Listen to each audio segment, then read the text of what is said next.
we don't expand our imagination. Justification for being what you are.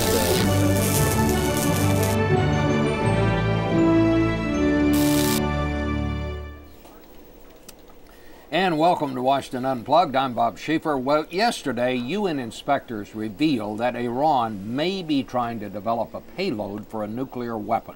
The International Atomic Energy Agency also confirmed that Iran has increased its uranium enrichment program, bringing them one step closer to being able to create such weapons. We're going to talk about it with Karim Sandjadpour of the Carnegie Endowment, and our chief White House correspondent, Reid. Also, Kaylee Hartung has an Unplugged Under 40 about the woman behind Senator Scott Brown's press operation.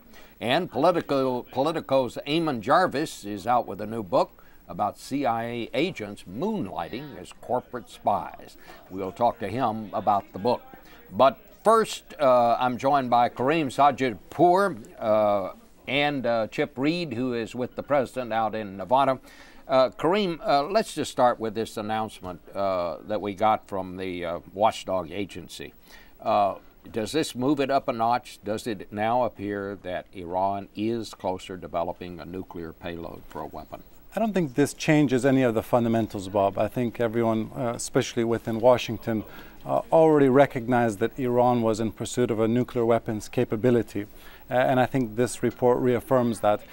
Past IAEA reports were more reluctant to use that type of strident language because the previous general director, Mohammed al-Baradei, was fearful of the prospect of a U.S. or Israeli military strike against Iran. So he tried to couch things in more peaceful terms. But I think the current Director General, Japanese General Director Amano, is not holding back like al-Baradei is. Well, Reid, you're with President Obama, who's out in Nevada today campaigning for the embattled Senate Democratic leader Harry Reid. How did the White House take this when they got this report yesterday? Does this signify we may get some changes in the U.S. strategy toward dealing with Iran?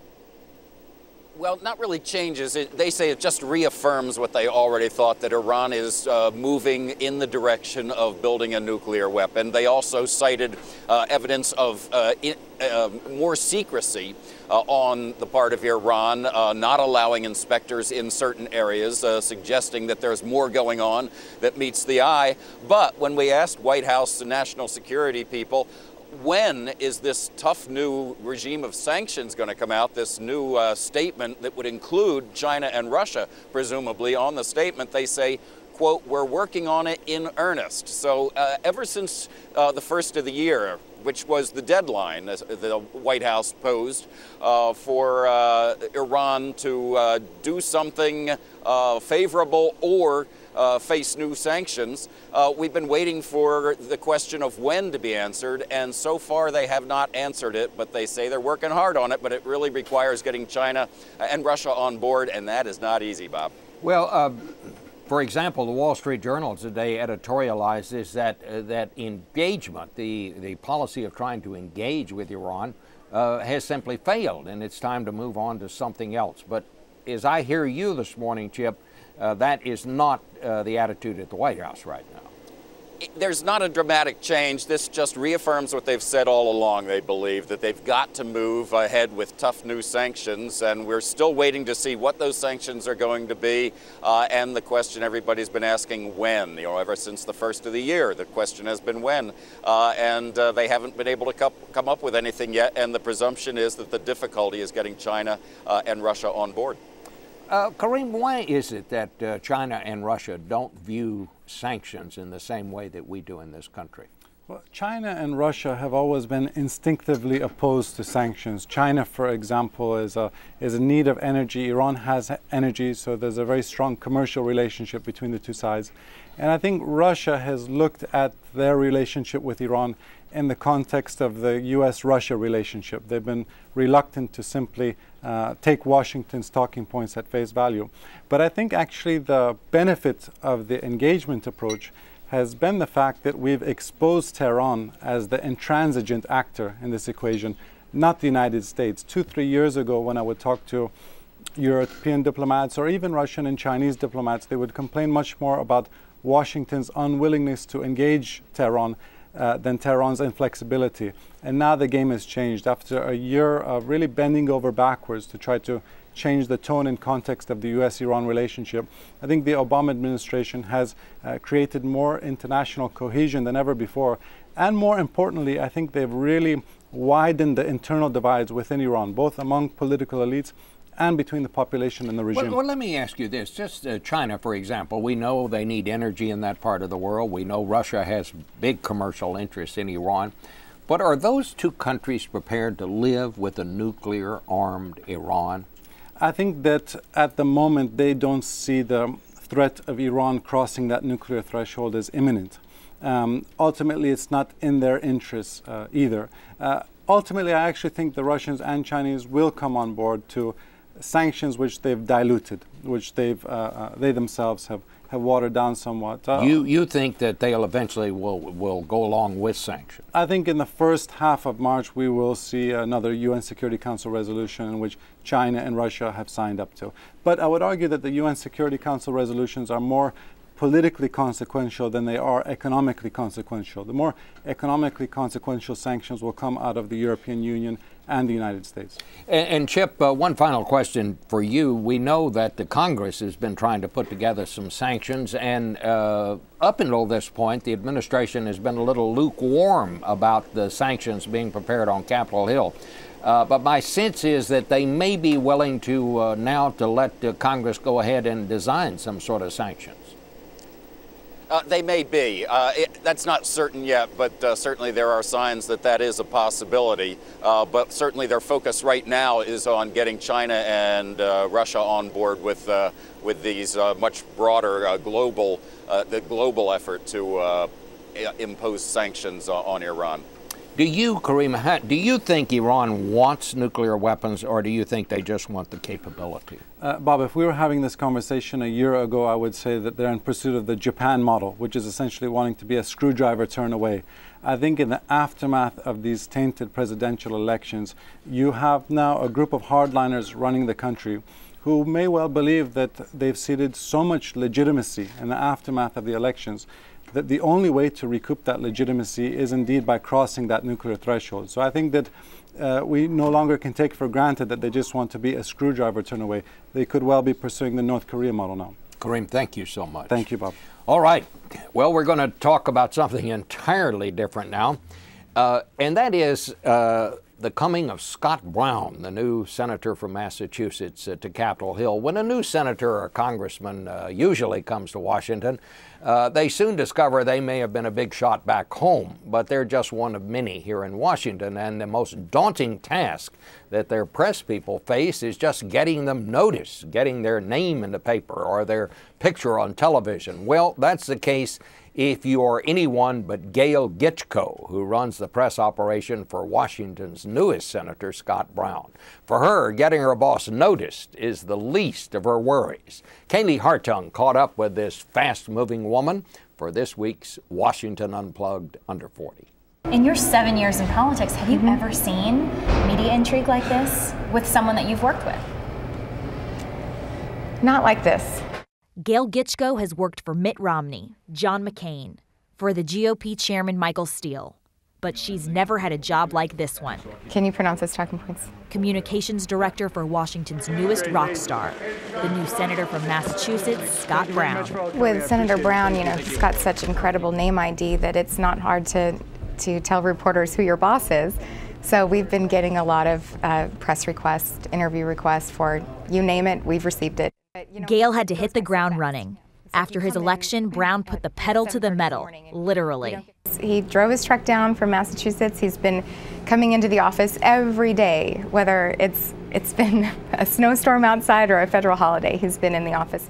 So is this your stuff? No, this isn't our stuff, but it does look like the hallway upstairs where we're going to be moving in.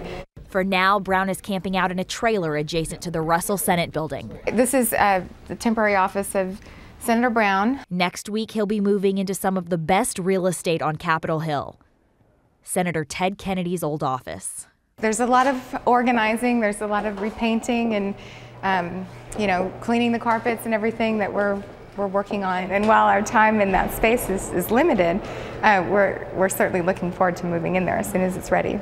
That, too, is only temporary. As the most junior senator, he'll be moving again with the start of the new Congress in 2011, when a more senior senator will have dibs on the prized office space.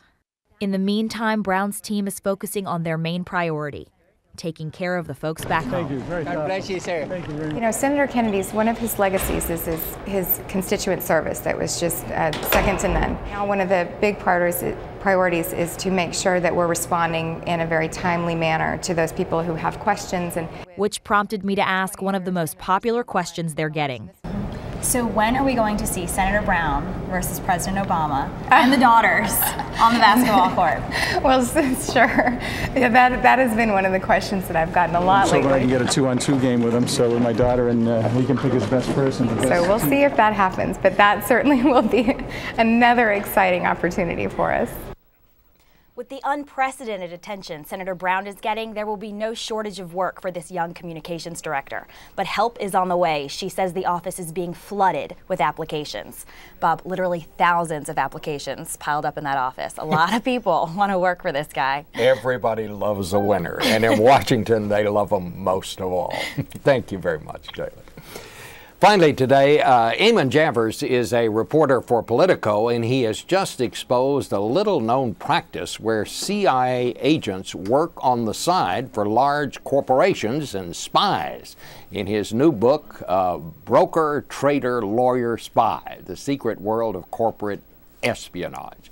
Eamon is here with us. Thanks for coming today. And what a fascinating subject this is. I think there was a movie about this last year that where I first knew about it, where these corporations now go to a considerable trouble to spy on one another, and they use all these ex-CIA agents. That's right. And it's not just Hollywood. It happens in real life, too. And that's the purpose of the investigation that I launched to do this book, is to find out exactly who these guys are, who are they working for, and what are they doing. And what I found is that companies today have access to and are using the same kinds of spy technology and technique, even some of the same people that only governments used a decade or so ago. So what do they try to find out? I mean, if I'm a corporation and I decide to hire a spy, what would I hire him to do? Well, you could do it in a couple of different contexts. One is if you're an investor looking to make an investment decision.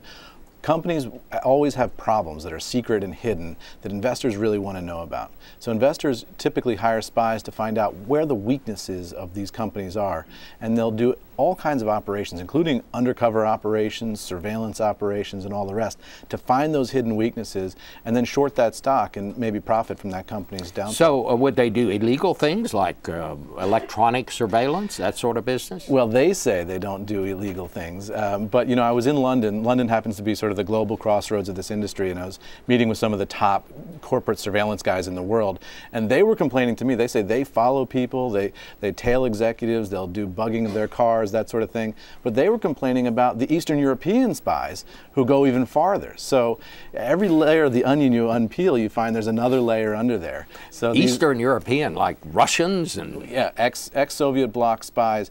You find that a lot of, after the Cold War ended, a lot of Russian spies entered the private market. So for example, not too far from where we're sitting here, there's a firm called Trident Group in Northern Virginia.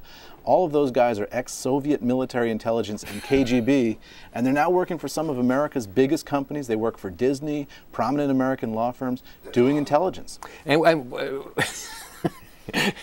former KGB agents spying on American corporations and are hired by American corporations to do it. It couldn't be any more ironic. And what you find is that people who were committed communists for the early part of their careers, when the Soviet Union went bust, they needed work and they needed something to do. And they had these skills, so that now they're selling those skills in the global economy. But you also see that with veteran CIA officers as well. I found CIA veterans working for Russian oligarchs, working for Middle Eastern sheiks. Here in Washington, a number of prominent firms hire ex-Secret Service, CIA, FBI, all to do this kind of global corporate espionage. Do they waterboard? I haven't found any waterboarding in this space, but I did find a firm full of ex-CIA interrogators, people with 20, 25 years of experience in interrogations, and they're applying that experience in the corporate sphere. It's very interesting stuff. Let's hold this book up. This is great. Broker, Trader, Lawyer, Spy, The Secret World of Corporate espionage. This is a real keeper, I think. Eamon, thank you very much for coming. Appreciate it. Can't wait. Thank you for watching Washington Unplugged, and make sure you watch us on Sunday on television when I have an interview with former Secretary of State Colin Powell on Face the Nation. Bob Schieffer here. Have a great weekend. If we don't expand our imagination, justification for being what you